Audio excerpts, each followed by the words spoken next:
రమణాశ్రమంలో వెలిగించిన ఈ జ్యోతిని చూసారా? అరుణాచలగిరిపై మహాదీపం వెలిగించిన తర్వాత 11 రోజుల పాటు ఉంటుంది కదండి. ఆ 11 రోజుల పాటు కూడా ఈ రమణాశ్రమంలో జ్యోతి వెలుగుతూనే ఉండేలా చూసుకుంటారు. రమణ మహర్షి వారు ఒకప్పుడు వినియోగించిన వస్తువులన్నింటినీ కూడా ఒక రూమ్ లో భద్రపరిచి ఇలా అయితే డిస్ప్లేలా పెడతారండి. స్వామివారు అప్పుడు ఉన్నప్పుడు వాడిన వస్తువులన్నీ అనమాట.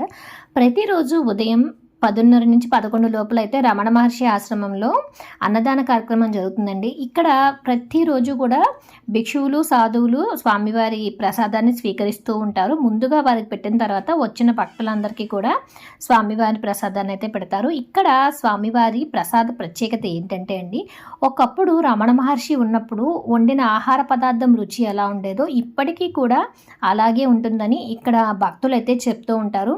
రమణ మహర్షి వారే సొంతంగా ఇక్కడ ఆహారాన్ని వడ్డించారా అన్నట్టు ఉంటుందంట. నేను మీకు ఇంతకు ముందు వీడియోలో చెప్పాను కదండి, 2 ఫారినర్లు మేము ఎక్కడ ఉంటే అక్కడే ఉన్నారని చెప్పి వాళ్ళిద్దరూ మళ్ళీ మాతో పాటు భోజనానికి అయితే లైన్లో నిలబడ్డారండి. మేమైతే భోజనం స్వీకరించాము. ఇక్కడ భోజనంలో ఏమేమి పెడతారో ఒకసారి అయితే చూసేయండి.